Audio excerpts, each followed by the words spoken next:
now all of a sudden everybody's turning on Ryan Day again and talking about how he can't recruit because we're losing these guys to the portal and we're bringing in these different coaches for these different positions and blah, blah, blah, XYZ thing. We lost this game. I've watched this happen where Ohio State never loses to a team. They all beat themselves, or the refs beat them, or Connor Stallions beat them, even though he's not there. And no one ever beats Ohio State. You got out-hustled. That, at the end of the day, that's what it exactly is. Exactly right. You might be the more talented team on paper. Yeah. That doesn't matter when you touch the field. Well, despite the odds, the sun did in fact come up this morning. Not for me. We're not mad. We're just disappointed. Also, we might be a little bit mad. It's the Rivalry Podcast from River Radio Ministries, presented by Elevated Integrity Construction. It's Michigan and Ohio State, a college football podcast dedicated to the greatest rivalry in all of sports. My name is Jace. That's Mr. JP. Wherever you're on social media, we are too at Rival Pod. Be sure to subscribe wherever you're listening right now. Rate and review helps a lot as well. And if you want to support financially, get yourself some Rival Pod merch. I'm wearing the custom Rival Pod shirt from rivalpod.com. Go to rivalpod.com and just click on support. That helps the podcast as well. There is a ton to get to. We had a week off from the podcast over the holidays, and so it feels like it's been ages since we talked college football, because it has been a hot minute here. It has been, but yeah. Also, I don't know about for you, and we'll get into the Michigan and Ohio State's respective games here coming up. It feels like 3 years since Michigan and Ohio State actually played each other. It really does. I didn't think about that until you just said and that. I don't know it really does feel like, it feels like last year. And You're welcome for that. I hate this. Never mind. I don't even know where You're welcome for that. I hate the New Year, same dumb podcast. Yeah. Let's start with a little bit of a wheel route. This is sponsored by our friends at the Ohio Sinus Institute. Probably the kind of hot topic to hit on across the college football landscape right now. Makes sense that it would be the transfer portal. So we are recording because time is so important here. This is Monday morning, January 5th. Okay. Everything we're about to say can change in about probably already has half an hour. I got to refresh the portal again. Yeah, probably has. So very early Monday morning, this is where things stand. But what's the transfer portal look like? And we can start with you, JP. What's it look like for your Ohio State Buckeyes right now? Yeah, Ohio State has had a handful of guys already announced they're going into the transfer portal. Some that just aren't really surprising. Lincoln Keenholz being one of those guys that you just kind of knew going into the end of the year that he was gonna follow what Devin Brown ended up doing, transferring out, trying to find an opportunity to go play. He ends up committing to Louisville, so I'm really excited to actually watch where he goes. You had a couple of other guys that were big names coming out of high school that never really panned out. It didn't really surprise me. You had Sam Williams-Dixon. He was a 4-star running back coming out of a local Columbus school here. He tried to transfer at the end of last year, decided to come back, due partially to some of the interest that he was getting. There just wasn't a lot. I think that he thought his role would be able to come and be expanded upon. He would get some more playing time, and then he got beat out by Isaiah West, James Peoples, CJ Donaldson, and then obviously Bo Jackson. He's like, what, 5? Yeah, he was like 4 or 5. I think he played in one game this year against Grambling State. James Peoples, another guy that was supposed to be a starter coming into this year, split carries until Bo Jackson kind of emerged as running back 1. He's gone. Some of the bigger names to me, because there were just a ton. There were a ton of guys that hadn't really had a chance to play that you didn't really know. But one of the guys that I think was a huge loss, Mylan Graham. It surprised me, but I've kind of talked myself off of this hill a little bit. And if you're not familiar, Mylan Graham, wide receiver, presumably going to step into a starting role next year, right? 100%. Yeah, supposed to. But this wide receiver room is still fine. You've got Jeremiah Smith. You have Brandon Ennis for another year. Ain't nobody worried about Brandon Ennis. Chris Henry Jr. is coming in. We're worried about Henry Jr. Quincy Porter is another guy to be looking out for. The wide receiver room is still not something that you should be questioning. Graham just would have been a nice addition to that. I think he would have been able to compete for that wide receiver 3 slot going in. Some of the biggest names that I think actually really hurt, and you didn't get to see a lot of them, but there are 2 guys in particular that I want to point out. Aaron Scott Jr. and Bryce West, both cornerbacks, both part of the secondary, both were 5-star recruits. They were Springfield, right? Yeah. Out of Springfield High School, because I remember Springfield. If you're not familiar, is 45 minutes from Columbus, over near where I went to did my undergrad. But also Michigan was targeting both of those guys, and it was kind of seen as like a package deal. And one was visiting over here, and everyone was kind of holding their breath. And one, I can't remember who committed first, but one guy committed. I think Aaron Scott committed, and then Bryce first. committed right after. Yeah. And now both of them are in the portal. It honestly wouldn't surprise me if they went to the same school. Yeah. And so to me, that's one Michigan that hurts. Michigan on line one. Yeah. That's the one that I feel like will hurt this team the most. The secondary, you're going to be losing so many guys going into next year. Both of those guys, highly touted high schoolers. You had a lot of expectations for. Then there were some other guys. I mean, you had guys like Bryson Rogers. He had also tried to transfer at the end of last year, decided to come back. The biggest need for this team has been the offensive line, in my opinion. And you saw two guys leaving the portal. You had Tegret Shabola. I can never pronounce his name. Shabola. He actually ended up losing his starting spot towards the end of the year. Some of it due to just play. Some of it, I think he had some injury issues as well. Then you had Devontae Armstrong. What I think is interesting about him is that he actually has a twin brother that is on the team with Ohio State as well, that is an offensive lineman. I'm very curious what that looks like for him. Yeah. Because while losing one of them still isn't ideal, and they were local St. Edward's kids that really high recruits, both of them committed to Ohio State, were kind of looked at as the future pillars of that line. Now one of them's gone. It wouldn't surprise me in the least if the other brother decided to follow suit and stick around. And then probably the name that I think people are also going to be talking about, CJ Hicks. He was a defensive end. He was a 5-star recruit, never really truly lived up to that. I don't feel like he was given a ton of chances to really showcase that. Sure. You could see some of the raw potential that he brought. But those are some of the biggest names. I mean, none of them that I think immediately hurt, but definitely for the future, there's a lot of young guys I was really excited to see that are hitting the portal. And somebody else had pointed this out, and I think this is a good reminder too. You know, for as much as and I wish I could remember who was the point this out. It's not rocket science in one sense, but for as much as we place effort on, you know, these 4-star, 5-star guys and who signs where and what.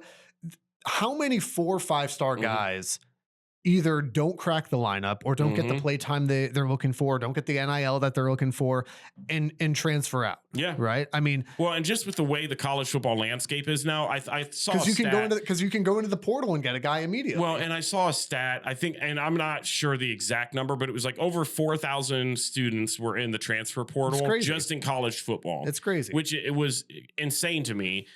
Just with the NIL money, I mean, you're seeing the effect of that hardcore. You saw it last year. You're seeing it again this year. Yeah. College football's changed. Yeah. If you're a 4 or 5-star recruit and you don't see immediate playing time in your future, you're going to go somewhere and you're going to leverage that 5-star, that 4-star recruiting level to get you a bag. And that's what's happening. And by the way, I'm not even necessarily, while I do think there needs to be probably some better regulation around, I think everyone agrees that there needs to be better regulation around NIL. The transfer portal window is a mess based on where the NCAA puts it. Which is why you've got guys like Hartline taking jobs, but trying to coach and trying to recruit and trying to sign. And look at even some of the guys, some of the teams that are in the playoffs right now. I mean, you've got Kurt Signetti. Granted, dude's doing a phenomenal job of it. My gosh. He's going out there and trying to prep for a semifinal game while also trying to go out there and hit these portal guys while the window is open. Well, he's doing both. He's doing it, which is scary for not only the Big Ten, but the country. Who's the kid from TCU? Josh Hoover. Josh Hoover, Nick Marsh. Committed. Nick Marsh. When I saw Nick Marsh went, I thought, oh, this is for real. And then they got Turbo. I think it's Turbo Rogers. Picked him up as well. I'm sitting here thinking, okay, Indiana's probably going to be decent next year, but how good will they really be? Because Michigan and Ohio State both play Indiana regular season next year. Michigan, I believe, gets them at home. I think Ohio State's in Bloomington. It is in Bloomington. And I thought, well, we'll see what Indiana looks like. Oh, my goodness. Yes. Folks, we'll get to Indiana later, but Indiana football is a problem. I was wrong. Indiana football is a problem. So for the portal in general, and then I'll look at Michigan here. You know, you and I were talking about this over the weekend as well. And again, recording this Monday morning just for context, but you and I were talking about this over the weekend. Anytime, it's like fans forget the way that the portal works, right? Like the portal giveth and the portal taketh away. Blessed be the name of the portal, right? Is that sacrilegious? Can I say that? As it is written, so it shall be. Stats are stats, man. But people will just look at sometimes sheer numbers of players transferring and they'll freak out, or they'll point the finger and be like, oh, it's rats on a sinking ship. Oh, look at this mass exodus from my rival's team. But then if it's your team, it's, well, we didn't need him anyway. It's just, it's 100%. Wild how that works. It has nothing to do, this should go without saying, but it feels like it needs to be said because I've been on Twitter. The sheer number of players leaving a program does not necessarily correlate to there's a big problem at this school. Where it gets difficult is I look at, is this guy a guy who was going to continue being a starter, or was this guy about to be a major contributor? Yeah. Okay. Like, so here's a good example, right? Jasper Parker from Michigan is in the portal. Talented running back. Think he's really good. Jasper Parker is about 4th or 5th on the depth chart though. He saw some play time because of some injuries Michigan had, but even with Justice Haynes and Jordan Marshall going down, it was Bryson Cusdahl, and then it was Micah Kapana, and then it was Jasper Parker. And so even in that situation, Parker's not getting significant play time. So even if he's talented and you go, man, we're going to hurt because we need the depth. Yes, you need the depth, but also look at Michigan's running back room. Look at, presumably, knock on wood. Yeah, presumably Jordan Marshall, presumably coming back in. Savion Hyder, 5-star running back, top running back in the class, is joining the team. It makes sense that Jasper Parker's going to transfer. There are so many guys like that. You listed some for Ohio State. I would throw Mylan Graham in that. So many guys like that. Mylan Graham, I don't know, because here's where I would say it does get concerning is if you are going to be a starter. If you were a starter or were about to be a starter and a significant contributing factor, that's where it gets a little bit more dicey. So for Michigan, there's a handful of those guys. Cole Sullivan would be near the top, if not number one for me. So Cole Sullivan in line for a starting linebacker role, played a lot at linebacker this year. Michigan, for many reasons, losing Ernest Hausman next year, is going to be losing... I'm sorry, my brain is blinking. Jayshawn Barham. I'm not sure what Jimmy Rolder's looking at yet, but Cole Sullivan's going to be a major factor on that team in 2026 if he stays. So him being in the portal is a huge loss for Michigan. Now, they are saying that he is evaluating options and there is a great chance that he could come back. He just kind of wants to see what's out there. That's also very fair given Michigan's coaching turnover right now. The linebacker coach is changing, head coach has changed, defensive coordinator's changing. All that contributes, but Cole Sullivan is a guy that I am concerned with losing. Samaj Morgan is not. and by the way, I love Samaj. He had a great freshman year. Was a disappointing sophomore season. Hoped his junior year was going to be the breakout. Never materialized. Had a really rough time. I hope he goes and balls out somewhere, but he was not going to be a contributing factor on this football team moving forward. Zeke Berry was a surprise to me. Zeke Berry is a guy that I think Michigan needs to keep. Was he outstanding? No, but you saw the potential and you saw some of the talent. And while Michigan has a lot of young guys behind him that I feel very confident in, you want some of those veteran guys to still be there. So it's not that massive quick change turnover. The other ones that I'd mentioned for Michigan as of right now that really surprised me and that maybe outside of Sullivan are the most concerning to me, Andrew Sprague and Jake Guarnera. So Michigan notably had this very young offense this year, right? And this is no surprise if you've been around the podcast. Bryce Underwood, obviously. Jordan, freshmen or sophomores all over this team. But Bryce Underwood, Jordan Marshall, Andrew Marsh, Jake Guarnera, Andrew Sprague. Like you've got, and I'm missing a guy too on the offense. There were 3 starting offensive linemen who were all freshmen or at least underclassmen. Sprague and Guarnera were 2 of them. Guarnera was going to move into the center role next year. And I liked a lot of what I saw from Andrew Sprague. Now both of them are in the portal. So what went from this offensive line is really young, but we're starting to come together well. Now you get to make that sophomore year jump, which freshman to sophomore year is probably the biggest jump you're going to make. Michigan's looking at the offensive line going, okay, we're getting back to our roots. We're going to have this experienced line. And now you've got some holes in it. That to me is actually a fairly concerning thing. And it makes sense because again, for everything around it, I mean, Sharon Moore's calling card was supposed to be offensive line. I mean, that's what he played at Oklahoma. That's where he was at Michigan before he moved into some other roles. And so when you lose your head coach, who that was a specialty, you lose your position coach, it makes sense you're going to have guys hit the portal. That doesn't mean everything is on fire and Michigan's going to be terrible or anything like that. But it does mean those are the ones that you can look at and go, that's a significant concern here. Yeah, 100%. So looking into the transfer portal on the opposite end of things, I don't know how well you've kept up with any of the potential targets, any guys that Michigan's looking at getting. I know there are a couple of names going around for the Ohio State side of things. Some of them were even speculations prior to the season ending. Some of the biggest names, you have Rasheem Biles, the linebacker from Pittsburgh. He is supposedly maybe even on a visit today. I was going to say it was coming soon. I think it was today. He was supposed to be in Columbus. And then you had Chaz Coleman, the defensive end from Penn State. People were talking about him after the Penn State-Ohio State game this season. He's another guy that was heavily recruited by Ohio State. Ohio State barely missed out on him. He's in the transfer portal. And then there's the guy, I'm blanking on his name. He's a safety from Minnesota.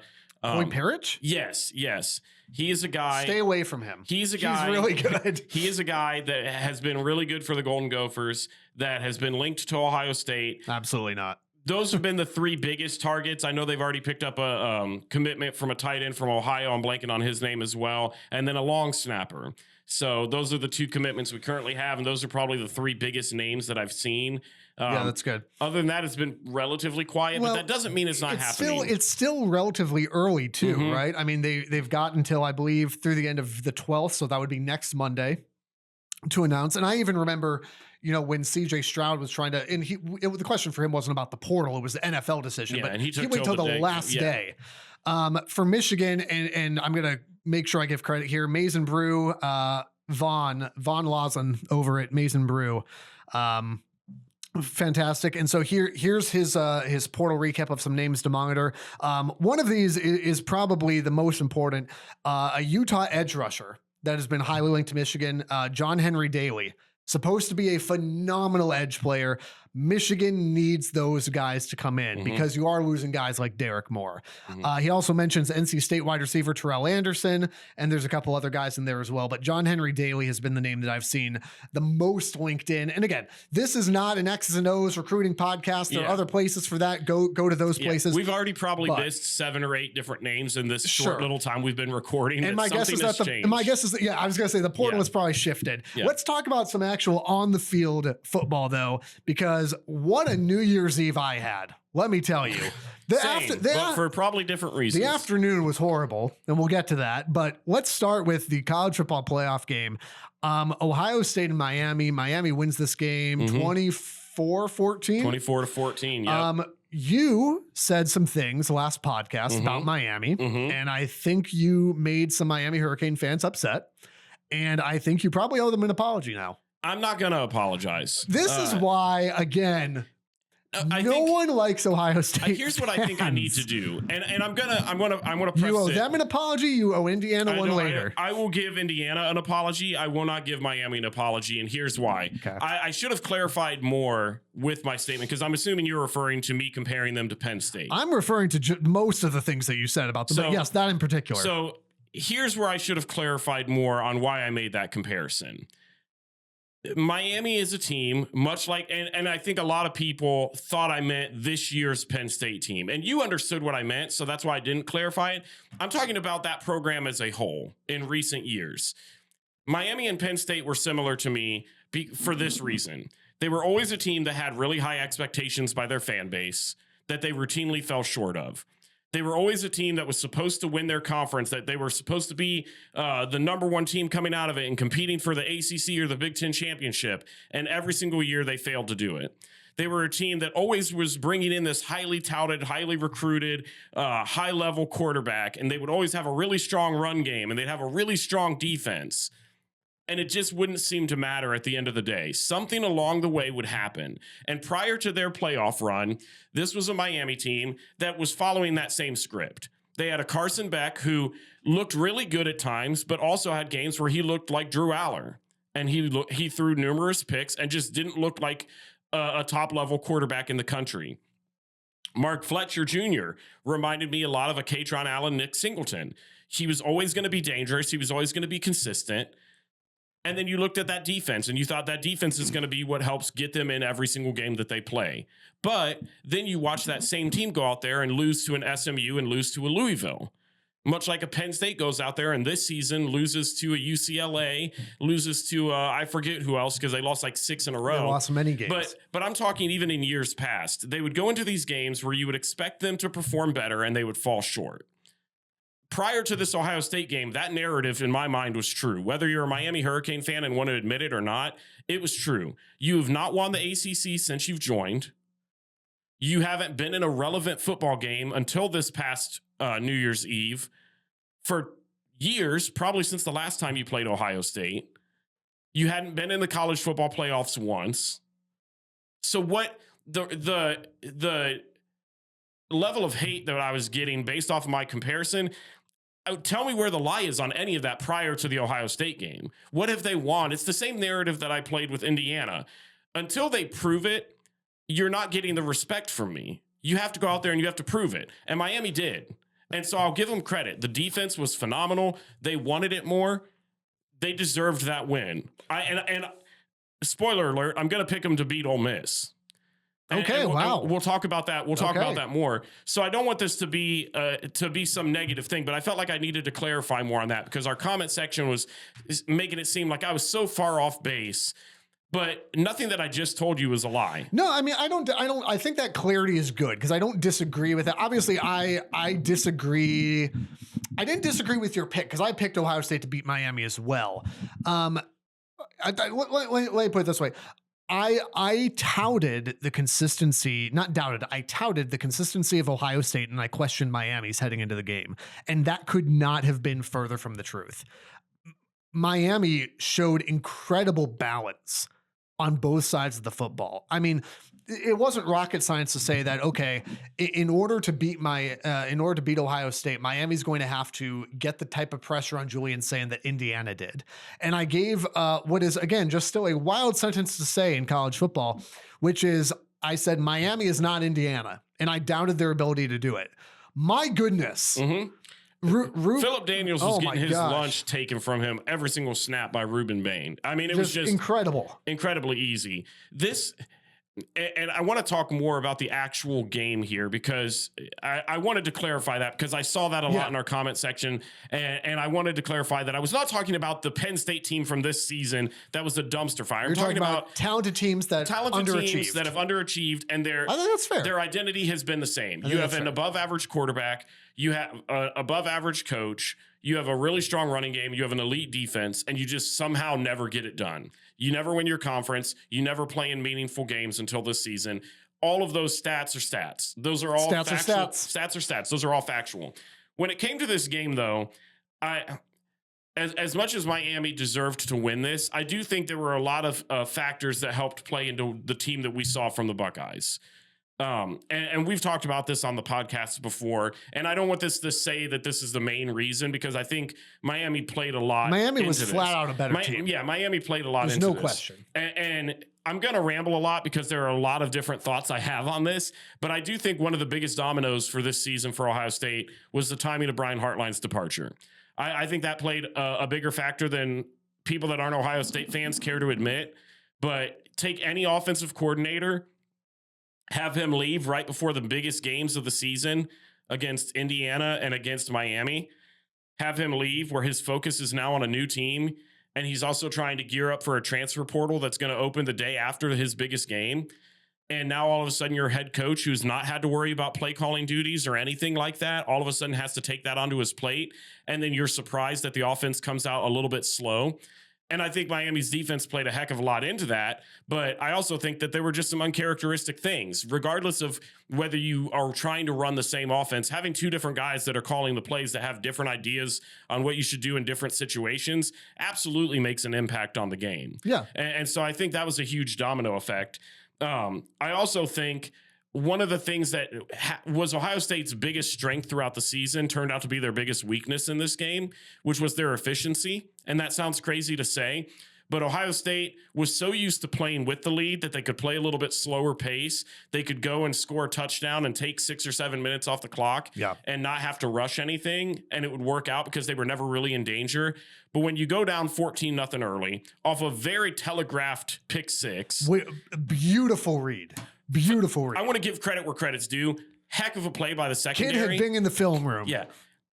Heck of a play. But also, when I see Ohio State line 3 wide receivers up on the left side, one trailing back a little bit, and then I see them send a tight end motion to that same side, I wonder what they're going to do. Yeah. I'm not an X's and O's guy at all.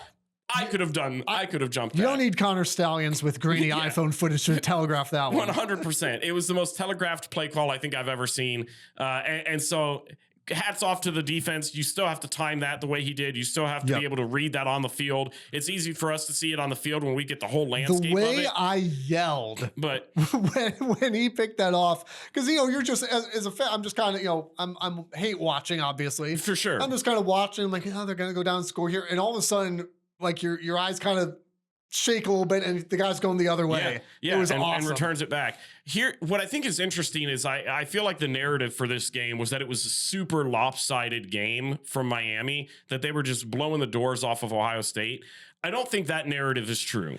No, I think but also, I mean, 24-14, like, no, nobody blew the doors off anybody else, but it was also, and it was surprising to me, but like it was just clear, like Miami was flat out better.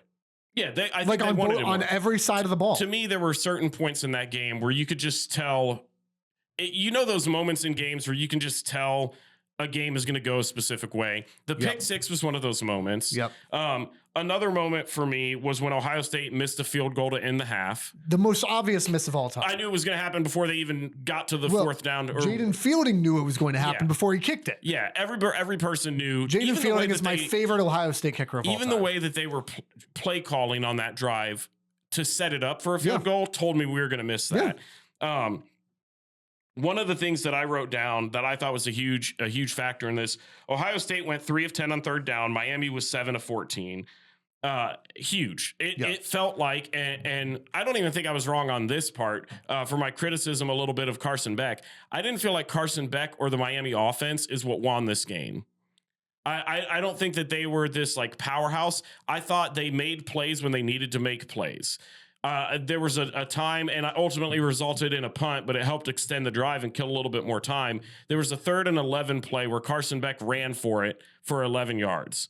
That just can't happen. If you're as highly touted of a defense as Ohio State, you can't allow a guy like that to pick up a 3rd and 11 when you need the ball back down 17-14. Yeah.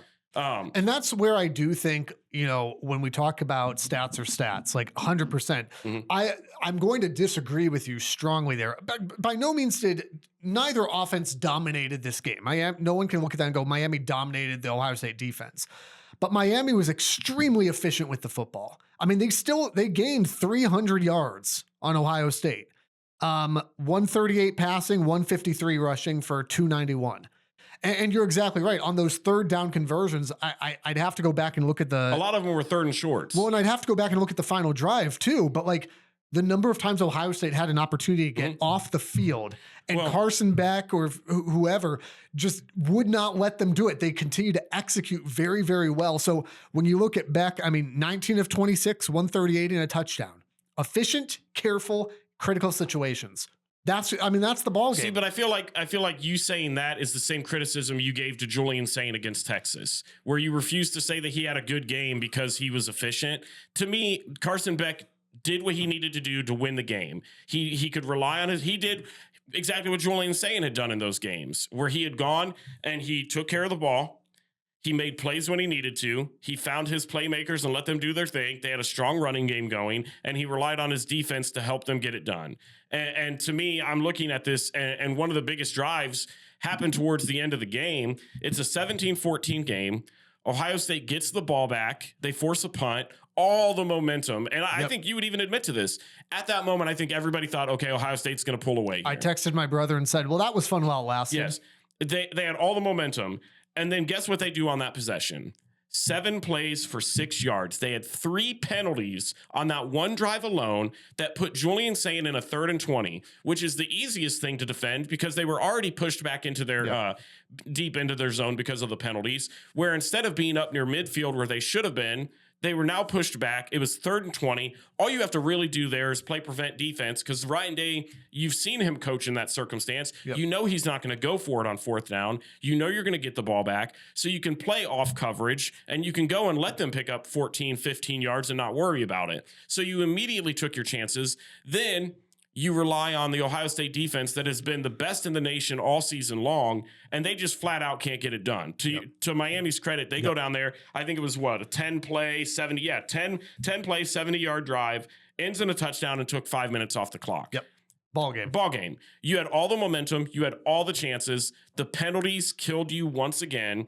And I think the play style that Ohio State showed all season long killed them. Both of their touchdown drives were lengthy drives, 11 plays, 82 yards, almost 7 minutes off the clock. The next one, 10 plays, 75 yards, 4.5 minutes off the clock. There had never seemed to be any sense of urgency all game long. And I think that ultimately killed them. The thing that frustrated me the most with this game wasn't even that we lost, because that sucked.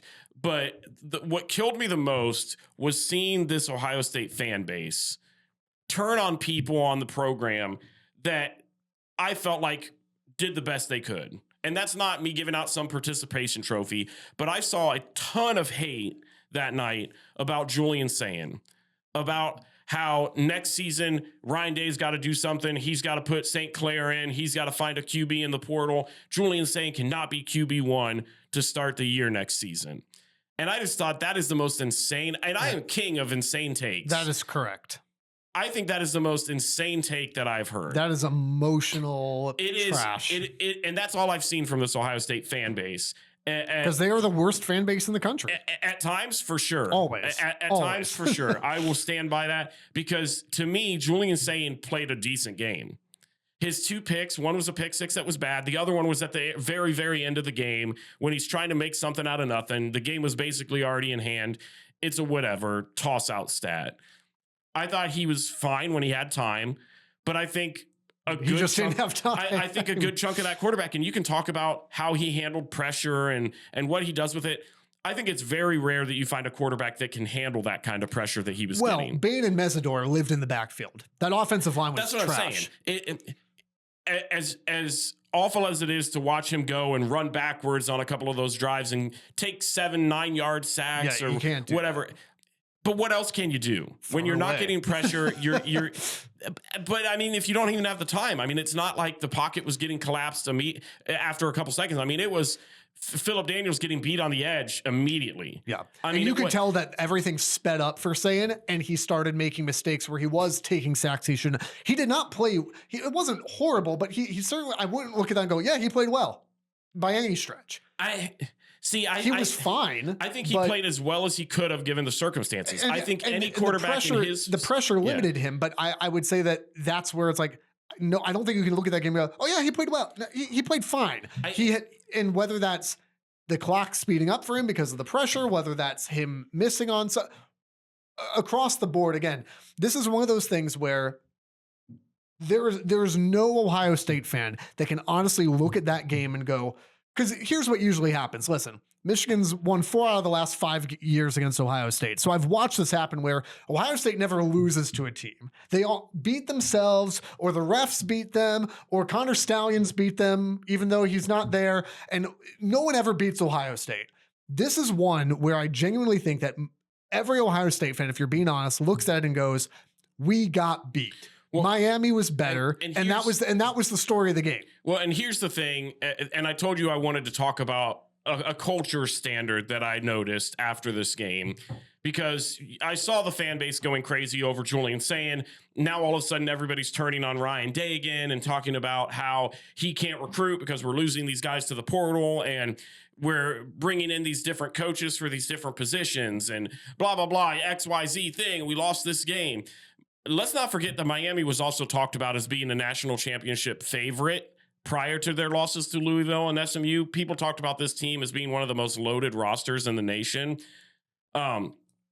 But one thing that I saw that really just it enraged me after this game, and it sucked because it came from one of my favorite players on the team. But after the game in a press conference, Caden Curry, defensive end for Ohio State, guy that's going to probably be a top pick in the draft this upcoming season, gets on stage and is quoted by saying something along the lines of, we know that if we played those games 9 other times, we know what the outcome of those 9 games would be. Basically implying this was the 1 out of 10 that they got. And that's exactly the type of stuff I'm talking about, where Ohio State is always, well, we're always this until you're not. Yeah. And that, to me, if I'm a coach in that, needs corrected immediately. Who was it? Do you remember? It was Caden Curry. It was Caden Curry. Yeah, Caden Curry. Caden Curry got up there, and I don't remember the exact quote. You'll have to look it up, but it was something along the lines of that. Of, we know if we played this game 9 other times, we know what those outcomes would be. Which, by the way, it's not like Jeremiah Smith is saying that, who had a great game. Caden Curry was MIA. He was all right. No pun intended for Miami, but like it was the JTT in any game except Penn State. It was like Caden Curry was not a factor in that game. He was okay. He was okay. He wasn't some like he was. It's hard because you're comparing the performance of all the guys just stand up and say something stupid like that. See, I don't want to hear it from anybody. If you're on the losing side of it, I'm saying of anybody, he's one of the last people that should be saying something after a loss like that. I heard that and I can't even explain how much rage filled me, because to me, that's the issue. You want to look at the difference between those teams, that attitude. Yeah. And there it is. That's the ball. If I would have heard any of that prior, I would have told you Miami's going to blow the doors off them. Well, and this is not as bad, but I mean, guys are gonna trash talk, and I get that, and you usually have more stomach for that than I do, right? Mm-hmm. But it's you get 100 different things in the off season, or you get Bryce Underwood, they've never seen a freshman like me, or you get Jeremiah Smith talking about Miami's still talking about that title, we got something coming for them on New Year's Eve. Like, you're gonna get stuff like that. Guys say stuff, whatever. Saying something like that coming out of a game is different. Not even in a game where, like, Ohio State had their chances, but it wasn't a game that you were really in. Like, it was a tight game, but you got beat by a better team. You got beat by a team that wanted it more. Yep. And you got out hustled. That at the end of the day, that's what it is. Exactly right. You might be the more talented team on paper. Yeah. That doesn't matter when you touch the field. It doesn't matter.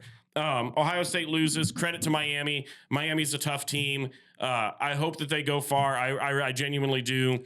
We'll get to those final 4 here in just a second. Now, maybe you do come out of the New Year's weekend and the holidays feeling a little bit like Ryan Day in Ohio State. You're trying to build like a champion, but you might not know how to execute it. Aaron and the team at Elevated Integrity Construction have a winning pedigree and a team of All-Americans. They are a juggernaut of the industry with a dynasty of championship builders. If you have a home, church, or business build, go with the folks with integrity in their name at elevatedintegrity.com. The Rivalry also proud members, once again, of the Varsity Network, powered by Learfield. Varsity Network is the must-have app if you call yourself a college football fan, which hopefully you do if you're here on this podcast. Live broadcasts, on-demand podcasts like this one, free to download when you find the Varsity Network in the App Store, and be sure to search for the Rivalry Podcast. We also want to say thanks to some new friends at the Ohio Sinus Institute. You deserve better sinus care. Get relief from the most experienced sinus specialist in Central Ohio, Dr. Boris Karanfilov. Surgeon-led, personalized care, over 20 years of experience, minimally invasive procedures, in-office treatments, and on-site CT imaging for quicker, better answers from the Ohio Sinus Institute. And finally, the Rivalry Podcast, proud to partner with our friends at Homage this year.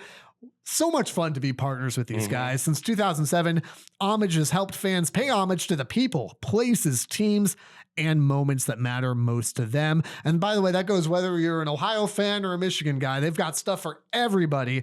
Quality craftsmanship, elite storytelling, and trademarked legendary comfort can confirm.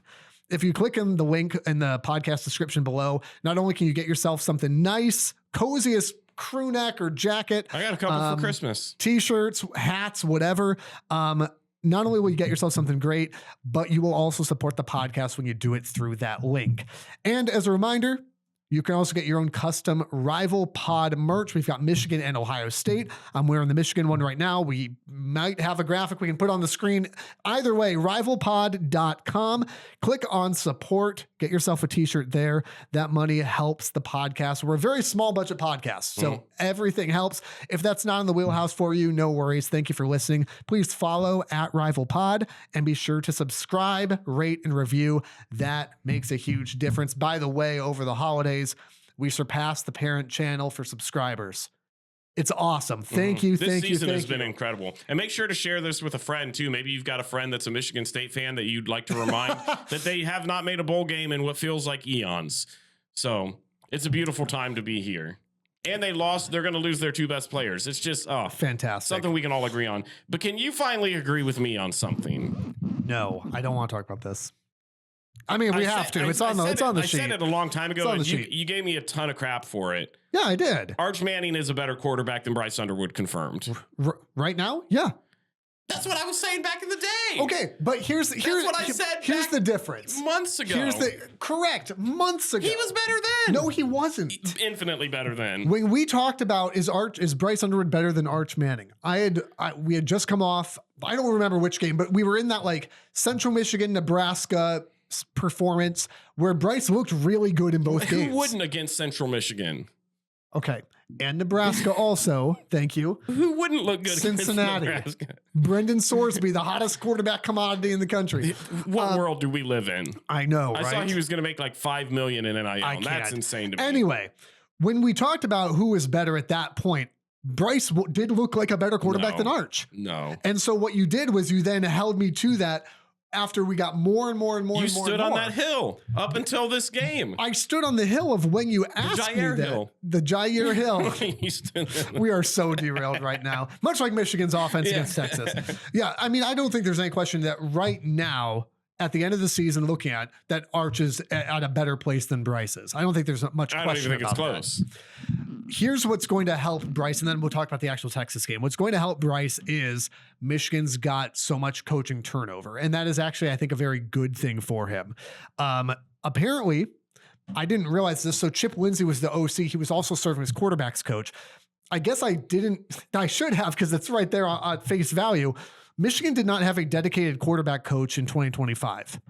How you don't have a dedicated quarterback coach, bringing in a guy like Bryce Underwood, makes no sense. But then again, neither does anything about Sharon Moore's tenure at Michigan at this point. So Michigan bring in a dedicated quarterback coach is going to be a really, really good thing for Bryce's development. Obviously getting a new offensive coordinator can help, blah, blah, blah. I think there's no doubt that Bryce is an extremely talented quarterback. Obviously that freshman to sophomore jump is going to be really big to see what does that look like on the field in 26. There's obviously questions about, is he going to stay? Is he going to portal? I don't expect him to go anywhere, but of course that's a possibility. It's a possibility for any player on any roster in the country. But I think having Coy Detmer as the quarterback's coach is going to be really, really beneficial for Bryce. And it'll be interesting to see what that development looks like heading into next season. So there's that for you. Michigan, Texas, I thought that for most of the game, Michigan actually played very well with Texas. I said at halftime when they were tied at 17, both teams were probably in the locker room feeling like we should be up. Like these teams looked so similar to each other for almost 3.5 quarters. And then you had, I don't remember if it was exactly an exact 3-play sequence, but it was essentially a 3-play sequence, right? Where Texas scores a touchdown, takes the lead back from Michigan in the 4th quarter. Bryce then throws a pick, and I believe it was the very next play. Wink forgot to spy Arch. And Arch just a 60-yard touchdown. Yeah. Just gone. Nobody around him. If I remember right, I think they came back from commercial break and everyone's, you're kind of settling back in after the commercial break. Like, all right, let's get back into the game. Let's see what the down distance is. Where are they on the field? You're kind of getting your bearings again. And boom, while I'm doing that, Arch is like at the 20. Mm-hmm. Defense was very optional. in this game, really for both teams for much of this game. I mean, I think giving up 41 says that. It's not great. It's not great. Not a deal. I'm also not sure that, Texas's defense got the turnovers near the end, but I'm also not sure Texas is real happy with how their defense played for most of that game either. It's in one sense, it's a tough pill to swallow at the end of the year for Michigan. You would have loved to have gone to that 10-win mark. Obviously, you want to win your bowl game. I don't know that anybody is surprised that Texas beat Michigan. I picked Michigan to win it. I thought that they would win a lower scoring game. They did not. They did not. Close. And really, going back to Bryce, I mean, he was responsible for 3 touchdowns in this game. He was also responsible for 3 interceptions. That's the beauty. And I've said this a couple times this year. That is the beauty and pain of starting a true freshman quarterback. I still, who knows? I still don't know if Michigan intended for him to start this season. I said back in spring ball, really back when it might have been even before that. It was before the Mikey Keene injury. I had said, I expect that even with Mikey Keene in there, whoever else they bring in, I expected Bryce to start the season. I don't know if that was Michigan's plan.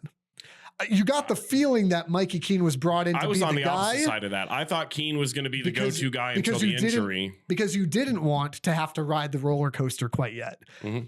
Given everything, you did. And you saw the ups and the downs, and you saw you saw some phenomenal performances against, you saw phenomenal performances against Nebraska, against Washington. And then you also saw the games against Oklahoma. You saw the games against Ohio State and Texas. And so you got that up and down season. What I don't think is fair, I think it's fair to look at it and go, this is not the best season, not a great season from him overall.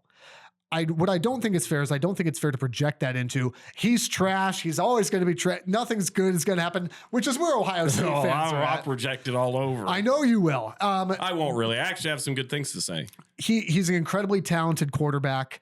I hope he stays at Michigan because I think this team is building around him. It's not just going to solely rely on him. Michigan's still going to be a run first team. Whittingham's teams are ground and pound run first teams. But he's also had quarterbacks who can move, who are mobile. He's had an offensive coordinator who uses a quarterback's legs. What a phenomenal, revolutionary thought to unleash the kid and let him go run the ball, to actually not just scramble, but to call a run play. You can do that now in college football. It's amazing. Bryce is going to be fine. Bryce is going to be just fine. Yeah, I think I'm going to surprise you because as much as I've given him a ton of flack all season long. And by the way, just so we're clear, he deserves some of that. He absolutely deserves some of that. I would still stand on the hill that everything I've said, the Jair Hill, I would still stand on that everything I've said about him has been accurate. I don't know about everything. I think everything I've said has been accurate. We broad strokes agree on a lot of this. We'll put it that way. Where I will give him credit in this game, as ugly as I thought it was at times. I mean, 3 interceptions is never good, and they were bad throws. Correct. And again, I think you could argue that one, kind of like the Julian Sayin thing.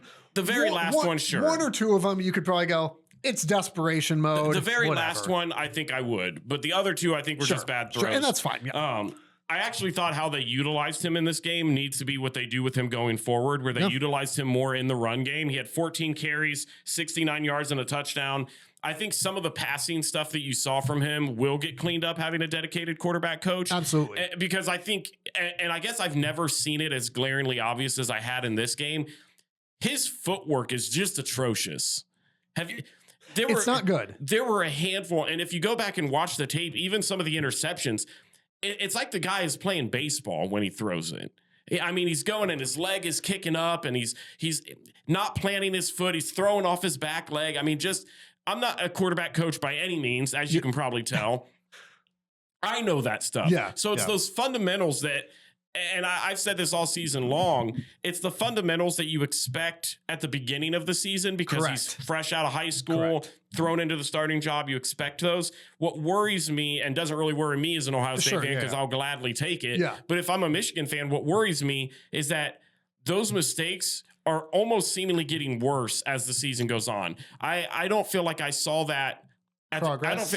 I didn't see any progress. I feel like the same guy that I saw at the beginning of the year is the same guy I saw at the end of the year. I don't disagree with you. I don't disagree with you at all on that because you saw even early on, even in the opening game, you saw the flashes of talent. And we've continued to see that talent throughout the year. You also have obviously seen kind of the flip side of having a star freshman quarterback, which is it's the roller coaster, right? You buckle up and hang on. But it's weird. And again, it's not all on this, but you also look back now and go, well, gee, why may we not have seen progress?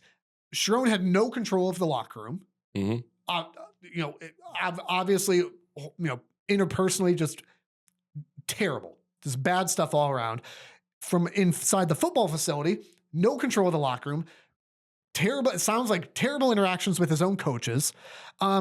Michigan doesn't have a dedicated quarterbacks coach. So you got Chip Lindsey, who's fresh into the system, probably looking around going, what in the world is happening here? Who is also calling the offense and is not solely focused on working with Bryce. Maybe we shouldn't be shocked. And I'm not saying that's all of it, but especially for a kid that just turned 18, maybe stepping into that environment where the adults in the room around you are not doing what they should be doing and are not focused on helping you develop.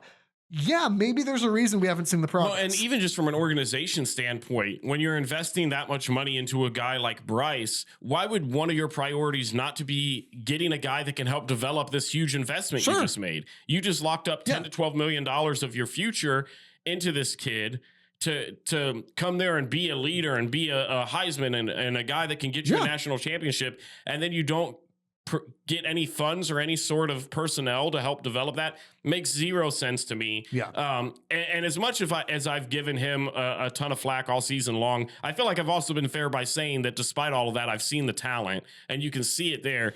If he can find somebody that can actually work with him and can get some of those bad habits out of the way, can improve his decision-making, can help him with his footwork, dude's going to be fine. He's got the talent. He's got the trajectory. Now looks like he's got the right coaching.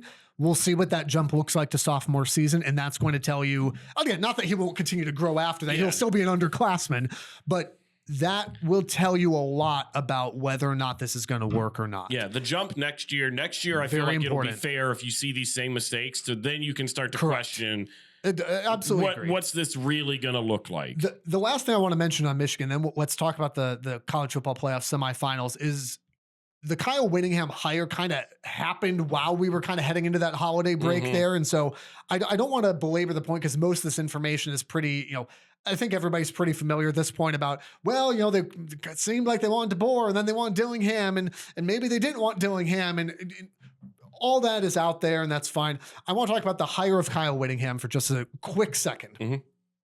This is a great hire for Michigan. From a let's just talk cultural standpoint. From a cultural standpoint, to go from Sherrone, his personal life, his football coaching acumen, this is a great transition for Michigan. Kyle Whittingham is not going to put up with your nonsense. And again, you never know what skeletons are in people's closets. I get all that. From everything that I can see, from everything that, that anybody has said about Kyle Whittingham, he comes with no baggage. Well, I mean, think about it. Dude was at Utah for what, 20 something years? 20 plus years. No scandals that I can remember coming out. Nothing. And it seems like a man of high moral character and all those things, which those things matter. Like, yes, the football matters. Yeah, you're not hiring a coach to be a nice guy, but let's be real. You are, and some may disagree with this, you are forming young men. And if you don't have a moral character, you're not going to be able to do that. Sherrone Moore should be example A. Okay. So Kyle Whittingham, from a cultural standpoint, seems like he's going to be a great fit for Michigan and exactly what these young men need. From a football standpoint, seems like a great fit for Michigan. He plays tough football. He runs the ball first. We talked about his usage of quarterbacks, his development of, not just him, but, his OC and his quarterback coaches and all this, the way that his guys develop and use quarterbacks, the way that they develop players and teams, the defensive coordinator, Jay Hill coming in, Jason Beck, the OC. This seems really, really solid for Michigan. And yes, you're going to have transition of players. And I saw Michigan had, even while we were recording this, 4-star corner that they had signed, Andre Clark, who's asking to be released. That's fine. Like this is some of what's going to happen. That's fine.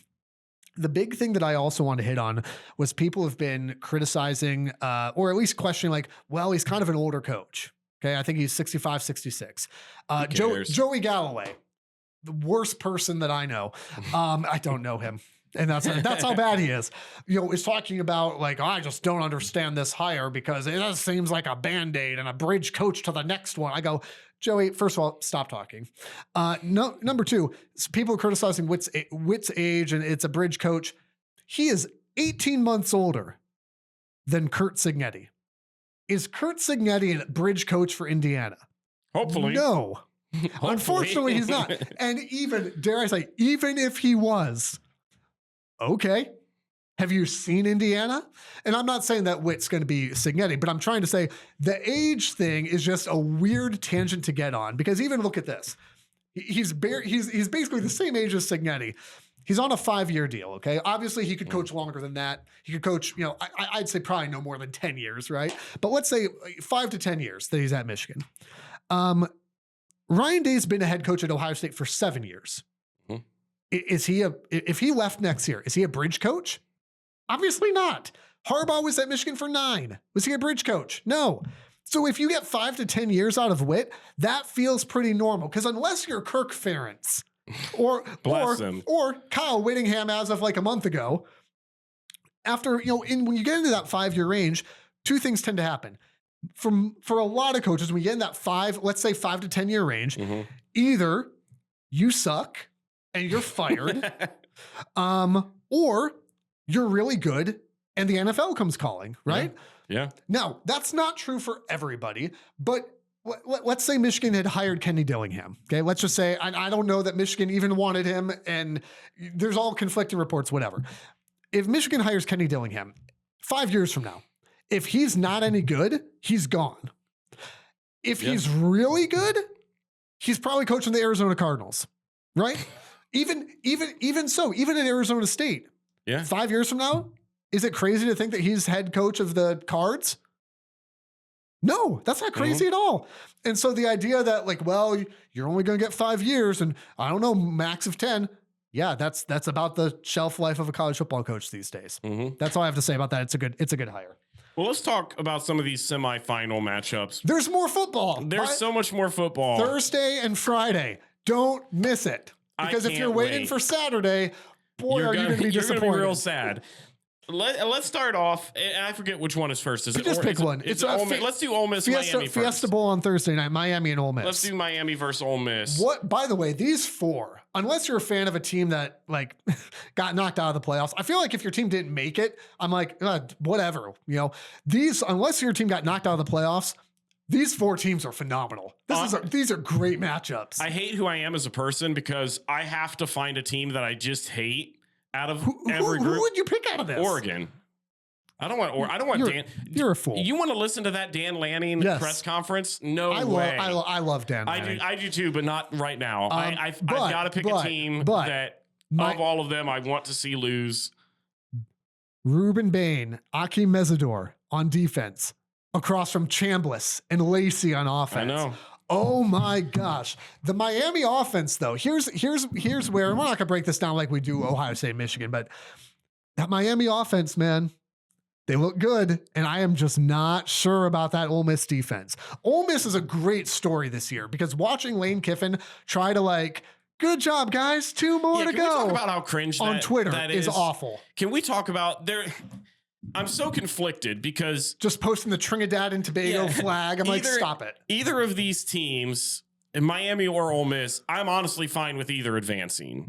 Absolutely. I have no hatred in this Final Four. Fine. Miami to me, after beating Ohio State, there's the part of me that would love to lose to the national champion. Sure. So of course.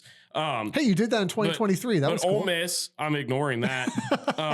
Ole Miss is a team that's just so fun to watch. Yeah, man. But there's a part of me that doesn't want to see Lane Kiffin enjoy any single moment of it. And so I hate to take that away from the kids, but he gets like a cut if they end up winning the whole thing. But if he leaves Ole Miss to go chase the national title and they win while he's not there, you've convinced me. I feel like that's better. You've convinced me. I do think Miami can have success on Ole Miss's defense, because I do think that you're less big on the Miami offense than I am. I think the Miami offense is pretty dang good. Obviously, their calling card is their defense. Yeah. And I cannot wait to watch that Ole Miss offense go up against the Miami defense. I feel like Ole Miss is going to have trouble containing Miami's offense unless Beck turns into a pumpkin again. But he's not done that for a huge chunk of the year now. And so I don't expect that to happen. And as good as Ole Miss's offense is, that Miami defense is lethal, man. See, I'm going to compare them again to another team, but I'm gonna switch it slightly. This Miami team to me feels like Notre Dame of last season, where they've got a really good defense. Their offense has a couple of dudes. They got Jeremiah Love. They have Great House. On Miami, you've got Fletcher Jr., you have Malachi Tony, and you have a really good quarterback. Malachi Tony's so much fun to watch, He's so fun to watch. But could he hit the portal? That would be cool. But I think what makes this interesting is the trend that you've seen in college football recently. We've talked about it a handful of times. The team that brings back experience, that brings back veterans, has been the team that has always gone far. And you're seeing that with Miami team. I know they've got some young guys, but I mean, you got Ruben Bain, you have Carson Beck out there, you have Mark Fletcher. You've got an experienced group. I think that defense is going to be what keeps them in any game. And while I'm not as high on their offense as you, I do think they have enough talent that I think their defense is going to keep them in any game, and their offense is good enough that they can win them the game. And so for this one, I like Ole Miss. I think their offense is really explosive. I don't believe in their defense as much as I believe in Miami's defense. I think Ruben Bain's going to continue to get in the backfield and wreak havoc. I've got Miami winning this one 24-20.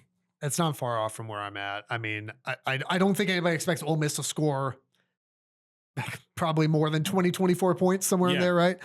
Because like as good as Trinidad Chambliss is, which by the way, shout out Ferris State. Like that's, up in Michigan, Ferris State is just a phenomenal program. My goodness.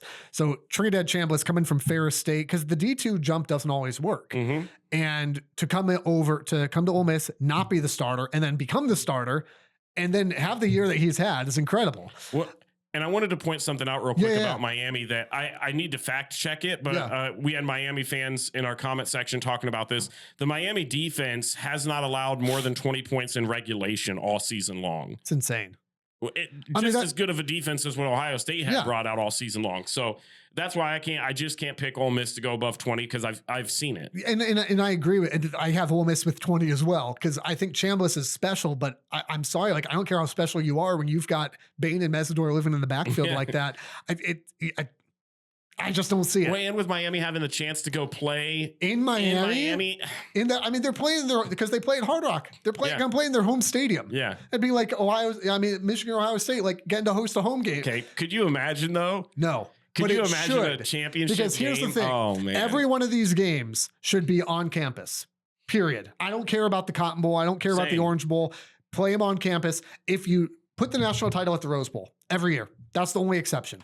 Anyway, I disrespected Miami last time by not picking them. I will not do that again. I'm learning and growing, people. Learning and growing. New year, new us. 27-20. Give me Miami. Okay, yeah. And if that matchup's not enough for you, may I interest you in the Peach Bowl on Friday night between Indiana and Oregon? Like, I'm not trying to be Big Ten biased here, but maybe I am, because we've won back-to-back national championships. And I'm just going to, spoiler alert, probably going to win a third. This is spectacular. Imagine... I mentioned this to my wife, Lindsay, over the holiday. I said, imagine someone trying to explain to somebody coming out of a coma after 2023, where Miami went where Indiana went like 3-9, and going, yeah, wow, Indiana made the Rose Bowl and it was a blowout, and you would probably go, oh my goodness, that's incredible. Well, credit to them for at least making it. And you go, no. They beat Alabama in the Rose Bowl 38-3. Just annihilated them. Ignore for a second the so-called experts who tried to like gaslight us into thinking Alabama over Notre Dame was the thing that should have happened. Like, that's impressive. That's just flat out. I don't think it would have mattered who they played. And frankly, like, I was maybe not just as impressed because Indiana it's just a different story. But I was very impressed with the way that Oregon played Texas Tech. Mm-hmm. Like that is a really, really good defense. Well, and Oregon won Oregon, you think of like this lightning fast team and offense everywhere. Yeah. They won a slugfest and gave up no points to what is also a pretty good Texas Tech offense. And I think what makes this interesting, we haven't even touched on this yet. Like both teams earned their way in really impressive ways. And this is just a larger realm of the whole college football playoffs, how the bracket is, the timing, the whole nine. And it's going to sound like an excuse. I don't mean it to be, but I do think it's an interesting conversation to be had.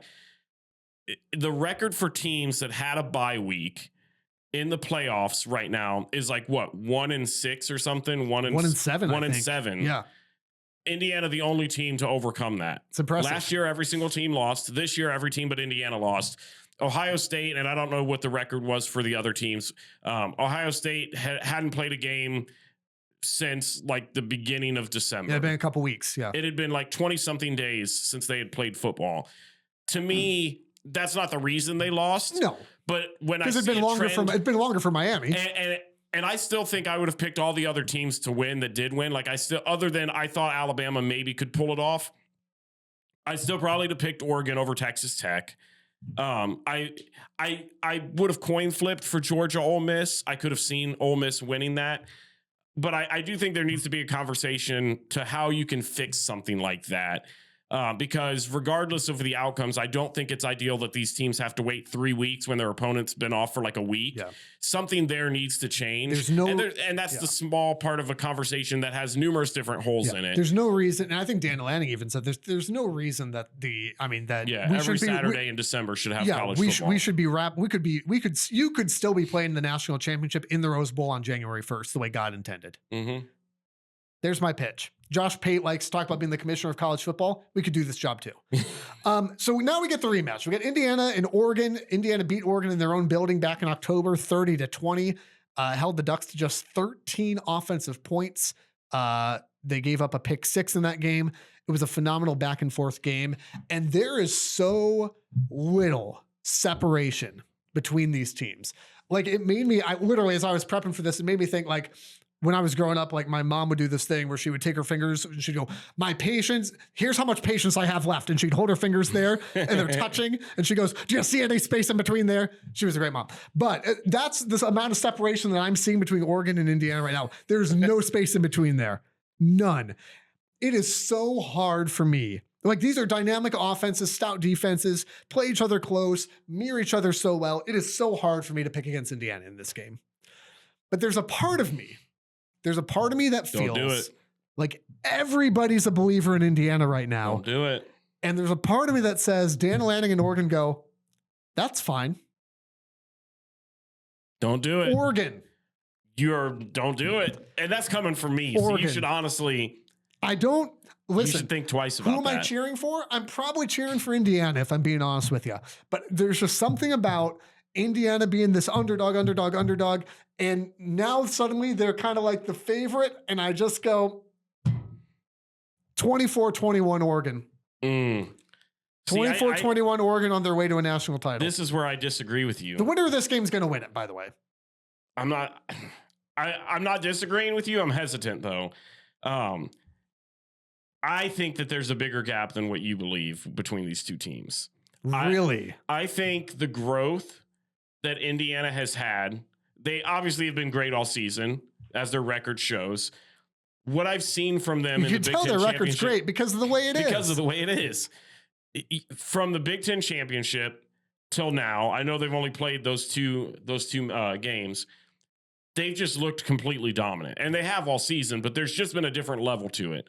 I thought after the Ohio State game, when they won the Big Ten Championship, I thought Alabama would be able to beat them, but I thought even if they didn't beat them, they would test them. And Indiana just pounded them to the ground. That's the second Rose Bowl in a row that has just not been any fun to watch. No, I take that back. It was a blast last year. Last year was not. This year was actually fun to watch because it's like you must be a sick individual to watch Indiana beat up on Alabama. It's like fever of 104. Yeah. Yeah. I just feel like this level of focus is what you see out of the guys that usually win it all. Yeah. Signetti is on a roll. You can tell they're laser focused. Even when they're up 38-3, he's over there screaming on the sidelines, still invested. That's the same mindset I saw Ryan Day have last year in every single one of their blowout wins. There's just a different tone to that program now. I can't pick against them. I've picked against them for too long. Let's go. It's time. I'm not even mad. I'm giving credit where credit is due. I said that I would after the Big Ten championship, and I'm going to stick with it. I think Indiana blows the doors off them. I think it's 27-14. I think you get Indiana versus Miami in the Natty, and I think that game, spoiler alert, I won't tell you who wins. I think it is going to be just a slugfest. I will say it's not a bad, listen, it's not a bad pick at all. And again, I'm probably, my heart's pulling for Indiana here, because how could you not? But even looking at since that win in Eugene, they've played 1, 2, 3, 4, 5, 6, 7, 8 games. They've played 8 games since that win in Eugene. Here's how many points they've given up in 7 of those 8 games. Okay. So the one outlier was the 27-24 Penn State game. Okay. Here's outside of that, how many points they've given up. Michigan State, 13. UCLA, 6. Maryland, 10. Wisconsin, 7. Purdue, 3. Ohio State, 10. Alabama, 3. Phenomenal. That's pretty good, folks. Some would say the stats are stats. Thanks to the Ohio Science Institute, by the way, for sponsoring the college football playoff semifinal segment there. Phenomenal football. By the way, if you happen to listen or watch this on Monday, which we're recording Monday morning, FCS national titles tonight. Illinois State at Montana State. Who's your pick? Montana State. Go. I'm assuming they're the Grizzlies. No, that's Montana. You just offended all the Bobcat fans. Go Cats or something. And Sure. then Illinois State played Oklahoma and scored 3 points on them earlier this year. Doesn't matter. Illinois State's a great. By the way, just as an aside, if you've not watched the highlights of Illinois State upsetting North Dakota State in the weirdest comeback you'll ever see, go do yourself a favor and watch that before the game tonight. That's all. Follow us on social media or whatever. The Rivalry Podcast is part of the Varsity Network from Learfield and the River Podcast Network from River Radio Ministries. New episodes out every Monday. Be sure to subscribe, rate, and review wherever you're listening right now, and follow on social media at RivalPod and RivalPod.com. And if you like what you hear, share with a friend so they can listen too.